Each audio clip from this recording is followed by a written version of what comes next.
D option है उपज का आधा। तो इस प्रश्न का आंसर होने वाला है आंसर नंबर बी, यानी कि आपका गुप्त युग में भूमि राजस्व की जो दर थी वो दर थी उपज का छठा हिस्सा, छठा भाग। अगर हम इसका एक्सप्लेनेशन देखें तो हमें बताया जा रहा है कि गुप्त काल में जो लोग राजकीय भूमि पर कृषि करते थे उन्हें अपनी उपज का एक भाग राजा को कर के रूप में देना पड़ता था। सामान्यतः ये जो भाग होता था वो षष्ठांश यानी कि छठा भाग होता था पूरे राजस्व का कृषक को जितना होता था आमदनी अपने खेतों से। फिर कह रहे गुप्त अभिलेखों में भूमि को उद्दंग तथा भागकर भी कहा गया है, ठीक है ना। गुप्त अभिलेखों को भूमि को किस नाम से जाना गया है, उद्दंग या फिर भागकर, ठीक ना।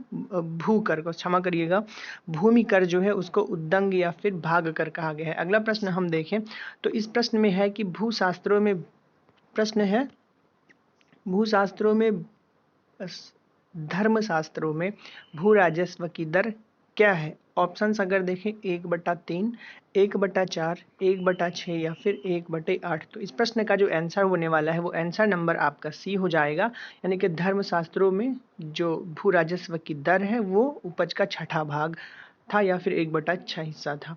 चलिए अगला प्रश्न देखते हैं। तो इस प्रश्न में आपको बताना है कि हिंदू विधि द्वारा मान्य कर कितना था, ठीक है ना। यानी कि हिंदू विधि में जो है कर कितने प्रतिशत, कितने भाग लगाया जाता था। अगर हम ऑप्शंस देखें उपज का आधा भाग, उपज का छठा भाग, उपज का 1/3 भाग या फिर उपज का 1/4 भाग। तो इस प्रश्न का उत्तर होने वाला है कि उपज का छठा भाग हिंदू विधि द्वारा लगाया जाता था। उपरोक्त हमने एक्सप्लेनेशन देख लिया है। अब अगर हम अगले प्रश्न की ओर देखें, प्रश्न संख्या है हमारा 54 और इस प्रश्न में हमसे पूछा जा रहा है कि किस प्रकार की भूमि को अपृहत कहा जाता था। प्रश्न है हमारा किस प्रकार की भूमि को अपृहत कहा जाता था। अगर हम ऑप्शंस देखें, ए ऑप्शन में कहा जा रहा है कि बिना जोती हुई जंगली भूमि को, बी कहा जा रहा है सिंचाई भूमि को, सी घने जंगल वाली भूमि को और डी ऑप्शन है जोती हुई भूमि को और ई ऑप्शन है इसमें कहा जा रहा है उपरोक्त में से कोई भी नहीं या फिर एक से अधिक। तो इस प्रश्न का उत्तर होने वाला है, यानी कि अपृहत भूमि किसे कहते हैं, तो अपृहत भूमि हो जाएगी आपकी बिना जोती हुई जंगली भूमि जो होती थी उसे हम क्या कहते थे, अपृहत भूमि कहते थे। यानी कि ऐसी भूमि ऐसी जंगली भूमि जिस पर जुताई ना हुई हो उसको अपृहत भूमि कहा जाता था। अगला प्रश्न देखिए, प्रश्न संख्या है हमारा 55। तो इस प्रश्न में हमको बताना है कि गुप्त साम्राज्य द्वारा निम्न में से किन्हें कर रहित कृषि भूमि प्रदान की जाती थी, ठीक है। गुप्त साम्राज्य में ऐसा कौन सा वर्ग था जिनको भूमि प्रदान करने पर जिनको भूमि प्रदान की जाती थी और उस भूमि के लिए उन्हें कर देना नहीं होता था। अगर हम ऑप्शंस देखें तो सैन्य अधिकारियों को, सिविल अधिकारियों को, ब्राह्मणों को या फिर दरबारी विद्वानों को। तो इस प्रश्न का जो आंसर होने वाला है वो आंसर नंबर हो जाएगा आपका सी, ब्राह्मणों को गुप्त काल में या गुप्त साम्राज्य में जो भूमि दान दी जाती थी उस भूमि के लिए ब्राह्मणों को कर नहीं देना होता था। अगर हम एक्सप्लेनेशन देखें तो यही कहा जा रहा है और कह रहे हैं कि ऐसी भूमि सभी प्रकार के करों से मुक्त होती थी जो भूमि ब्राह्मणों को दान में दी जाती थी।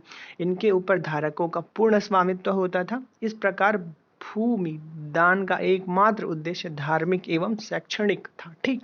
यानी कि अगर उनको दान में दी गई है तो उसका उद्देश्य धार्मिक कार्यों के लिए, धार्मिक कार्यों उसका उपयोग जो होता था वो धार्मिक या फिर शैक्षणिक कार्यों में ही होता था। चलिए अगला प्रश्न अगर हम देखें तो प्रश्न संख्या आपका 56 और इस प्रश्न में आपसे पूछा जा रहा है कि प्राचीन भारत में सिंचाई कर को क्या कहते थे या फिर सिंचाई कर को कहते थे। ऑप्शंस देखें तो ऑप्शन पहला हो जाएगा आपका विदकाव गम, ऑप्शन बी हो जाएगा हिरण्य, ऑप्शन सी हो जाएगा उदरंग या फिर ऑप्शन डी हो जाएगा उप रानिका, ठीक है ना। तो ये आपके चार ऑप्शंस हैं और इस चारों ऑप्शन में आपको ये बताना है कि भारत में सिंचाई कर को क्या कहते थे, ठीक है ना।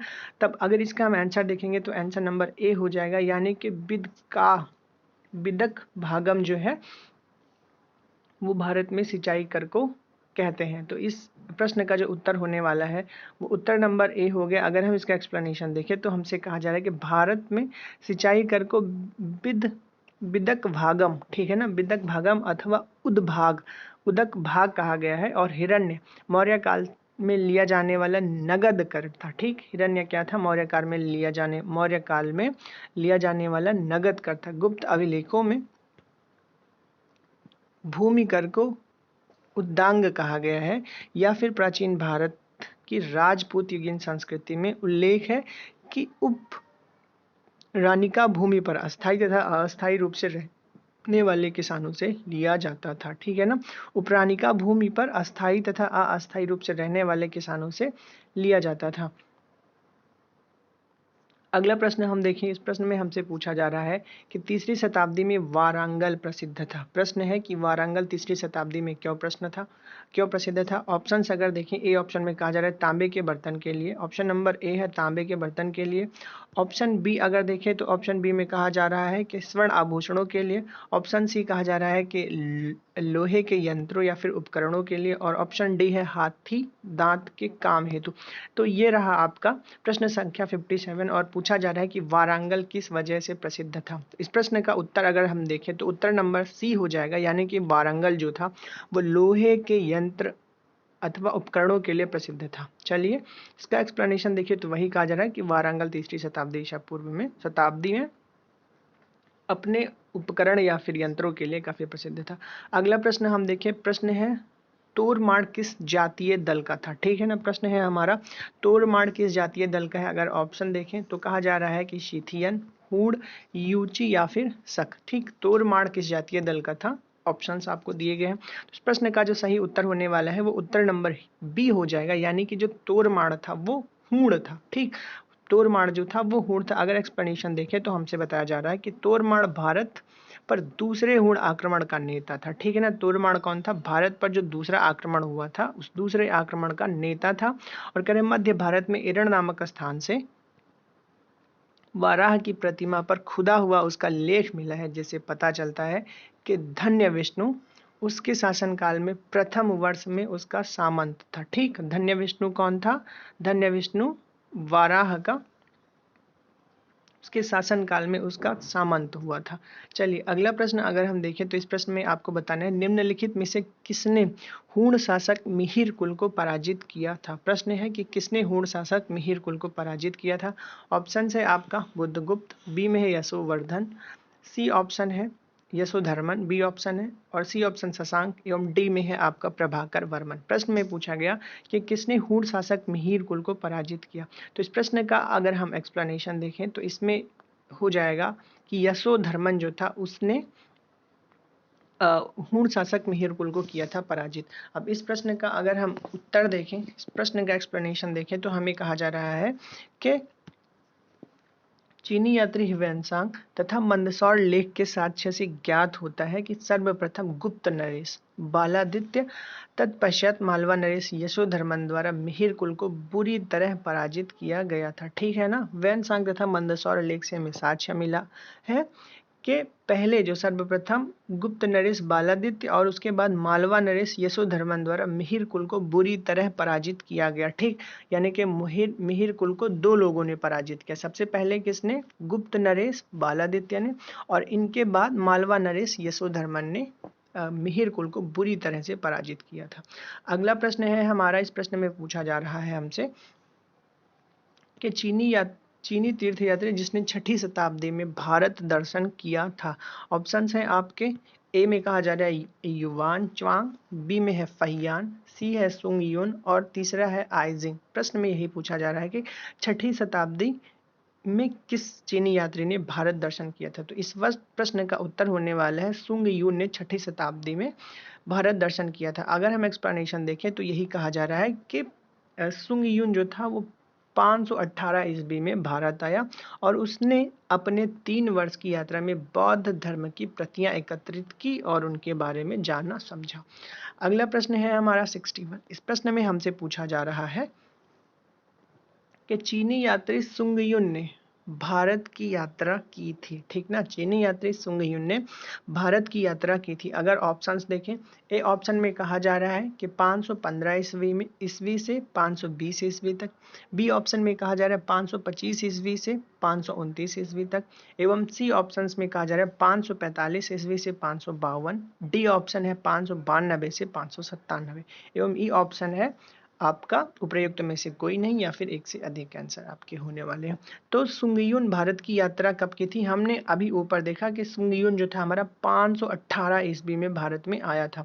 तो उसके समीपतम उत्तर जो होने वाला है वो हमारा उत्तर नंबर हो जाएगा ए। ठीक, अगर हम इसका एग्जैक्ट एक्सप्लेनेशन देखें तो यही कहा जा रहा है कि वो 518 ईस्वी में भारत में आया और 3 वर्ष भारत रहा और उस अपने टाइम पीरियड में जितने टाइम हो रहा उसने घूम घूम कर बौद्ध धर्म से संबंधित लिपियों को एकत्रित किया और बौद्ध धर्म के बारे में जाना समझा। अगला प्रश्न है हमारा, इस प्रश्न में कहा जा रहा है कि विशाख दत्त के प्राचीन भारतीय नाटक मुद्राक्षस की विषय वस्तु है। ठीक है ना, मुद्राक्षस जो नाटक है उसकी विषय वस्तु क्या है? अगर ऑप्शन नंबर ए देखें तो कहा जा रहा है कि मुद्राक्षस की जो विषय वस्तु है वो हिंदू जनश्रुतियों के देवताओं और राक्षसों के बीच के संघर्ष के बारे में बताया गया है मुद्राक्षस में, या फिर एक आर्य राजकुमार और एक कबीली महिला के प्रेम के बारे में बताया गया है। सी ऑप्शन है 2 आर्य कबीलों के बीच में सत्ता संघर्ष के बारे में, या फिर डी ऑप्शन में कहा गया है चंद्रगुप्त मौर्य के समय में राज दरबार में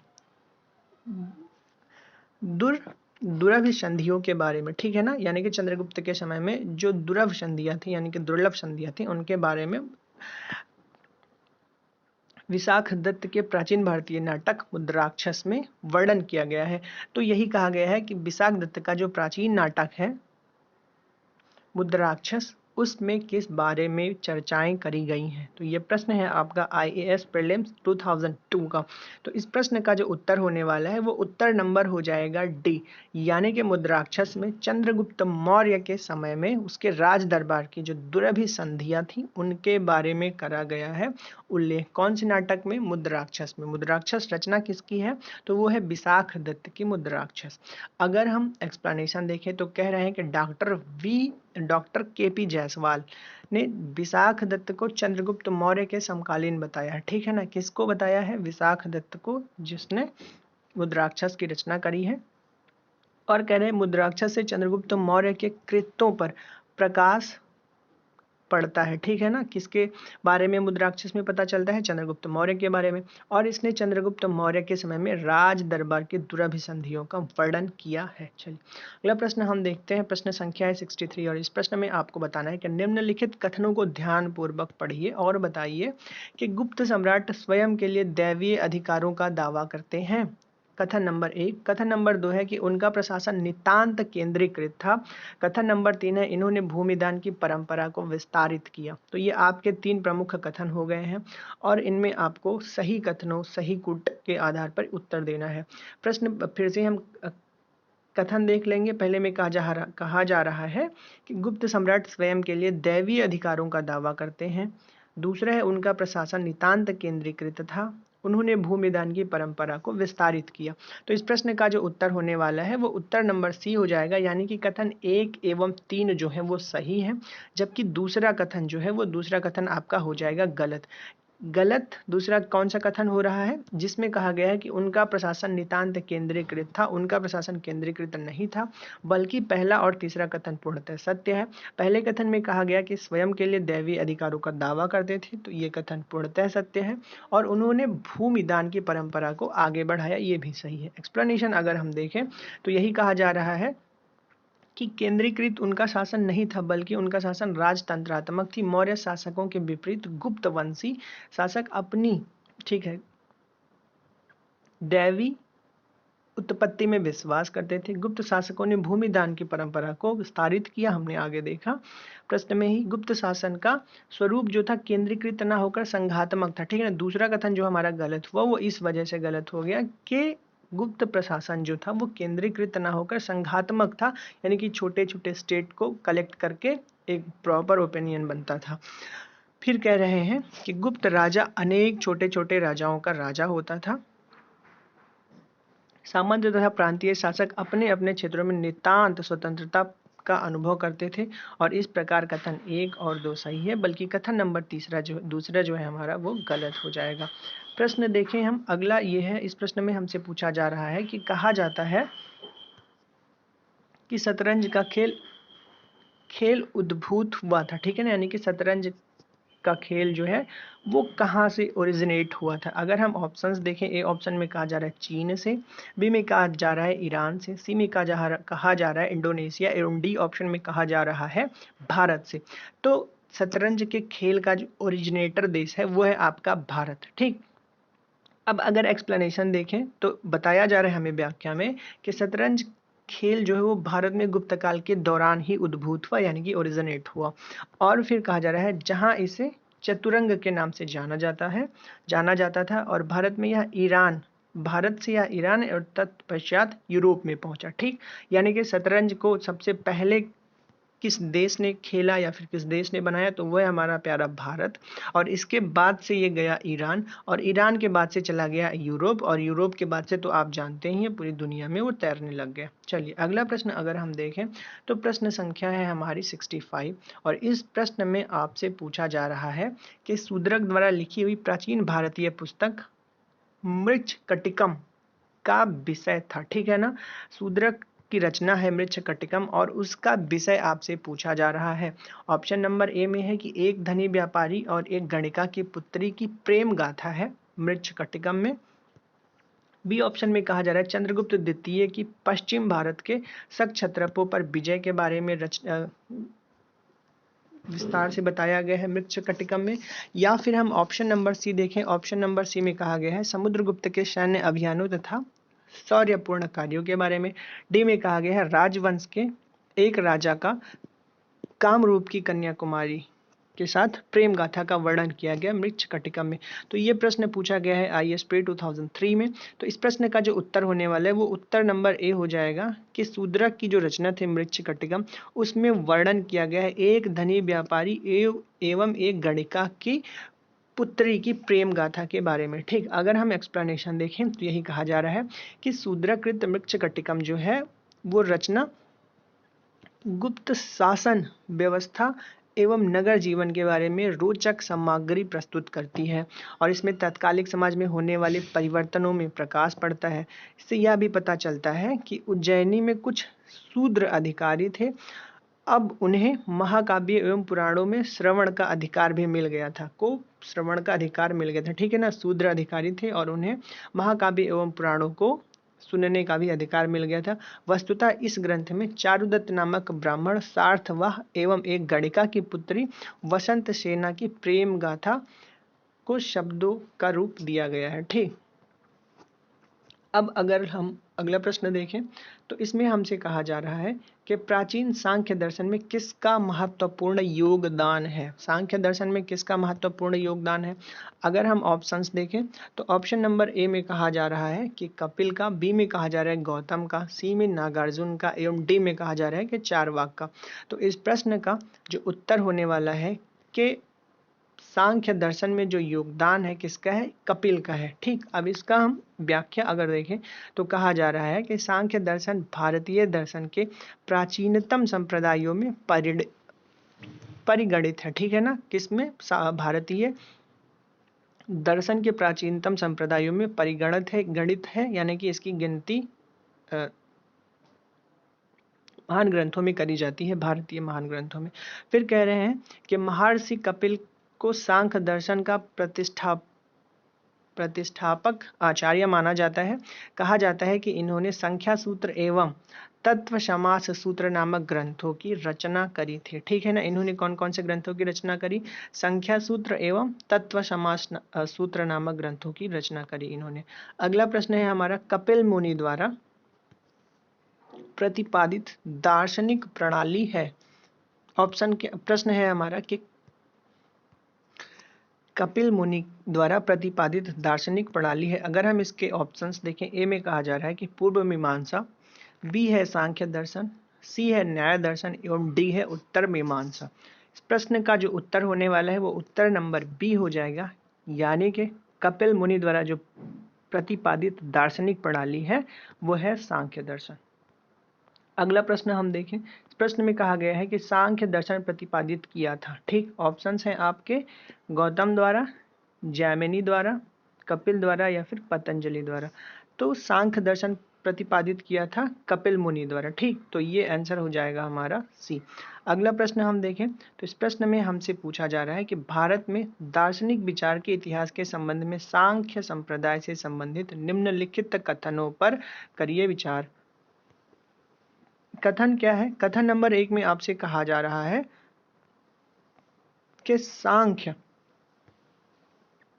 पुनर्जन्म या आत्मा के आवागमन के सिद्धांत को स्वीकार नहीं करता है। ठीक है ना, सांख्य पुनर्जन्म या फिर आत्मा के आवागमन सिद्धांत को स्वीकार नहीं करता है। ये आपका कथन नंबर 1 हो गया। कथन नंबर 2 अगर हम देखें तो इसमें कहा जा रहा है कि सांख्य की मान्यता है कि आत्मज्ञान ही मोक्ष की ओर ले जाता है, ना कि कोई बाह्य प्रभाव अथवा कारक। पहले प्रश्न में आपसे कहा गया कि सांख्य पुनर्जन्म या आत्मा के आवागमन के सिद्धांत को स्वीकार नहीं करता है। ठीक, और दूसरे कथन में कहा जा रहा है कि सांख्य की मान्यता है कि आत्मा ही मोक्ष की ओर ले जाता है, ना कोई बाह्य प्रभाव अथवा कारक। तो एक दोनों कथन जो है हमारे एक दूसरे के विरोधाभासी हैं। तो इसमें हमें बताना है कि कौन सा कथन सत्य है। पहला ऑप्शंस देखें तो कहा जा रहा है कथन 1 सही है, दूसरे में केवल 2, दूसरे में 1 और 2, और अगले ऑप्शन यानी कि जो चौथा ऑप्शन होने वाला है उसमें कहा जा रहा है ना तो 1 और ना ही 2। तो इस प्रश्न का जो उत्तर होने वाला है वो उत्तर नंबर बी हो जाएगा। बी का मतलब केवल और केवल 2 कथन में हमसे कहा जा रहा है कि सांख्य की जो मान्यता है, इस मान्यता के अनुसार आत्मज्ञान ही मोक्ष की ओर ले जाता है। मोक्ष प्राप्त करने के लिए कोई भी बाह्य प्रभाव एवं बाह्य कारक प्रभावी नहीं होता है। तो ये रहा आपका एक्सप्लेनेशन। यही कहा जा रहा है कि अज्ञानता, सांख्य दर्शन में अज्ञानता को ही दुखों का कारण तथा विवेक ज्ञान को उनसे मुक्ति का एकमात्र कारण बताया गया है। ये रहा हमारा क्वेश्चन नंबर 69। 70 प्रश्न में हमसे पूछा जा रहा है कि योग दर्शन के प्रतिपादक हैं। ठीक, प्रश्न है हमारा योग दर्शन के प्रतिपादक हैं। अगर हम ऑप्शंस देखें, ए ऑप्शन में कहा जा रहा है योग दर्शन के प्रतिपादक पतंजलि है, बी में कहा जा रहा है गौतम, सी है जैमिनी और डी है शंकराचार्य। तो इस प्रश्न का जो उत्तर होने वाला है वो उत्तर नंबर ए हो जाएगा, यानी कि योग दर्शन के जो प्रतिपादक हैं वो है पतंजलि। इस प्रश्न का जो उत्तर है, एक्सप्लेनेशन हम देखेंगे। कहा जा रहा है कि पतंजलि योग दर्शन के प्रतिस्थापक आचार्य माने जाते हैं। ठीक, यानी कि प्रतिस्थापक आचार्य जो है पतंजलि के वो योग दर्शन के कौन है? महर्षि पतंजलि। और कहा जा रहा है कि यद्यपि भारतीय परंपरा में योग साधना का इतिहास अत्यंत प्राचीन है, फिर भी उपनिषद, महाभारत, भागवत गीता, जैन एवं बौद्ध मतों में योग संबंधी क्रियाओं का विवेचन प्राप्त होता है। यद्यपि सर्वप्रथम महर्षि पतंजलि ने ही सुसंबद्ध दार्शनिक सिद्धांत के रूप में योग का विवेचन किया है, इसलिए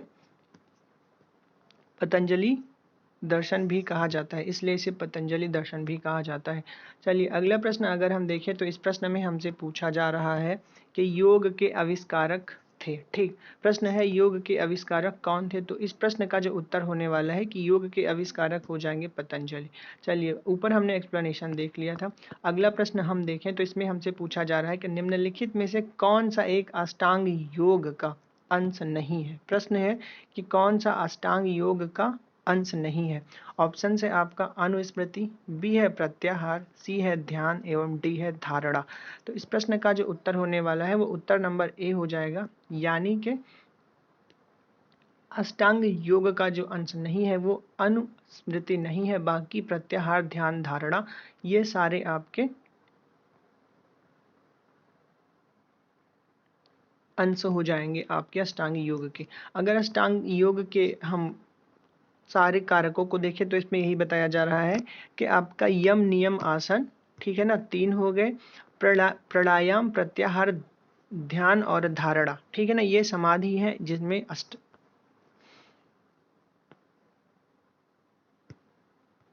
जिनको मिलाकर आपका अष्टांग योग बनता है। चलिए अगला प्रश्न हम देखें, प्रश्न संख्या हमारा 73। इस प्रश्न में आपसे पूछा जा रहा है कि महाभाष्य के लेखक पतंजलि सामयिक थे, ठीक है ना, यानी कि किसके समकालीन थे या फिर किसके समसामयिक थे। ऑप्शन है आपके पतंजलि के जो समसामयिक थे वो थे चंद्रगुप्त मौर्य के, अशोक के, पुष्यमित्र शुंग के या फिर चंद्रगुप्त प्रथम के। तो इस प्रश्न का जो उत्तर होने वाला है वो उत्तर नंबर सी हो जाएगा, यानी कि पतंजलि जो थे वो पुष्यमित्र शुंग के समसामयिक थे। अगर एक्सप्लेनेशन देखें तो यही कहा जा रहा है कि भाष्य के लेखक पतंजलि, शुंग वंश के संस्थापक पुष्यमित्र शुंग का टाइम पीरियड है 185 से 149 ईसा पूर्व के समकालीन थे। तो ये रहा हमारा प्रश्न संख्या 73। 74 नंबर प्रश्न अगर हम देखें तो इस प्रश्न में हमसे पूछा जा रहा है कि नव्य न्याय संप्रदाय के संस्थापक कौन थे। ऑप्शंस देखें, रघुनाथ शिरोमणि, बी है गंगेश, सी है श्रीधर एवं डी है उदयन। तो इस प्रश्न का जो उत्तर होने वाला है वो उत्तर नंबर हो जाएगा आपका बी, यानी कि गंगेश जो है वो नव्य न्याय संप्रदाय के संस्थापक है। इस प्रश्न का अगर हम एक्सप्लेनेशन देखें तो इसमें कहा जा रहा है कि नव्य न्याय संप्रदाय का प्रवर्तन मिथिला के आचार्य उपाध्याय की युग प्रवर्तक कृति तत्व चिंतामणि से हुआ है एवं इसके संवर्धन के लिए बंगाल के नवद्वीप के न्यायिक वासुदेव सार्वभौम दीतिकार रघुनाथ शिरोमणि तथा मथुरानाथ जगदीश गदाधर भट्टाचार्य सुप्रसिद्ध हैं। तो ये रहा आपका एक्सप्लेनेशन नव्य न्याय संप्रदाय के संस्थापकों के बारे में। अब अगला अगर प्रश्न हम देखें, प्रश्न में आपसे कहा जा रहा है कि जब तक जीवित रहो सुख से जीवित रहो, चाहे इसके लिए किसी से ऋण ही लेना ना पड़े, ऋण ही क्यों ना लेना पड़े, क्योंकि शरीर के भस्मीभूत हो जाने के बाद पुनरागमन नहीं हो सकता है। पुनर्जन्म का निषेध करने वाली यह उक्ति किसकी है, ठीक है ना। इसको अगर संस्कृत में कहें तो कहा जाता है यथम जीवेत सुखम जीवेत ऋणम कृत्वा घृणम पेवेत। तो पूछा जा रहा है कि ये कृति किसकी है। अगर हम ऑप्शंस देखें तो कहा जा रहा है कि कापालिक संप्रदाय वालों की, नागार्जुन के शून्यवाद वालों की, आजीविकों की या फिर चारवाक की। तो ये जो कथन है, ये जो उक्ति है, ये है चारवाक दर्शन की, ठीक है ना। तो इसका आंसर जो होने वाला है वो आंसर नंबर डी हो जाएगा। वही कहा जा रहा है कि यथम जीवेत सुखम जीवेत ऋणम कृत्वा घृणम पेवेत, ठीक है ना। ये भस्मीभूतस्य देहस्य पुनरागमन कुत्ता, ठीक है ना, यानी कि एक बार जब शरीर भस्म हो जाती है तो वापस लौट के कोई नहीं देखने आता है कि क्या हुआ था, क्या किया गया था। ये रहा आपका 75 प्रश्न। अगला प्रश्न है हमारा 76 और इस प्रश्न में आपसे पूछा जा रहा है कि केवल प्रत्यक्ष प्रमाण को कौन स्वीकार करता है। ऑप्शन है आपके जैन, चारवाक, बौद्ध एवं सांख्य। तो इस प्रश्न का जो उत्तर होने वाला है वो उत्तर नंबर बी हो जाएगा कि चारवाक दर्शन जो है वो केवल और केवल प्रत्यक्ष प्रमाण को स्वीकार करता है। चलिए अगला प्रश्न हम देखें, प्रश्न संख्या आपकी 77। इस प्रश्न में आपसे पूछा जा रहा है कि अधोलिखित में से कौन एक चारवाक के अनुसार सर्वोच्च मूल्य है, ठीक है ना। धर्म, ऑप्शन है आपका धर्म ए, बी में कहा जा रहा है अर्थ, सी में कहा जा रहा है काम, डी मोक्ष एवं भक्ति। तो चारवाक दर्शन के अनुसार जो सर्वोच्च मूल होने वाला है वो ऑप्शन नंबर आपका सी हो जाएगा, यानी कि काम। अगर देखा जाए इसका एक्सप्लेनेशन तो यही कहा जा रहा है चारवाक दर्शन ने भारतीय परंपरा में स्वीकृत 4 पुरुषार्थों में काम को परम पुरुषार्थ माना है। जो काम की पूर्ति करे या मनुष्य को सुख प्रदान करे वही उचित है। चारवाक के अनुसार अर्थ सुख प्राप्ति का साधन है। उल्लेखनीय है कि चारवाक दर्शन में सुख का तात्पर्य इंद्रिय सुख से है, ठीक। चलिए तो ये प्रश्न रहा आपका 77। 76 78 नंबर क्वेश्चन में आपसे पूछा जा रहा है कि न्याय दर्शन को प्रचारित किया था। अगर ऑप्शंस देखें, ए में कहा जा रहा है कि न्याय दर्शन को चारवाक ने, गौतम ने, कपिल ने या फिर जैमिनी ने। तो इस प्रश्न का जो उत्तर होने वाला है वो उत्तर नंबर हो जाएगा आपका बी, यानी कि न्याय दर्शन को जो प्रचारित किया था वो किया था गौतम ने। तो ये रहा आपका 78 प्रश्न। अगर 79 प्रश्न हम देखें, नंबर 79, तो इसमें कहा जा रहा है कि न्याय दर्शन के संस्थापक थे। न्याय दर्शन के संस्थापक कौन थे? कपिल, कणाद, गौतम एवं जैमिनी। तो हमने अभी ऊपर इसका एक्सप्लेनेशन देखा, तो इसका आंसर हो जाएगा आंसर नंबर सी। प्रश्न संख्या 80 है जो इस वीडियो का लास्ट प्रश्न होने वाला है। इस प्रश्न में आपसे पूछा जा रहा है कि न्याय दर्शन का प्रवर्तक कौन है। ऑप्शन है आपके गौतम, बी ऑप्शन है कपिल, सी ऑप्शन है शंकर एवं डी ऑप्शन है वल्लभ। तो इस प्रश्न का जो उत्तर होने वाला है वो उत्तर नंबर ए हो जाएगा, यानी कि गौतम जो है वो न्याय दर्शन के प्रवर्तक हैं। तो आशा करते हैं कि आपको जो ये सीक्वेंस चल रहा है, ये जो सीरीज चल रही है, अच्छी लगी होगी। और अगर आपको ये फॉर्मेट, ये सीक्वेंस, ये सीरीज अच्छा लग रहा है तो प्लीज़ चैनल को सब्सक्राइब करिए और वीडियो को अपने दोस्तों में ज़रूर शेयर करिएगा। बहुत बहुत धन्यवाद।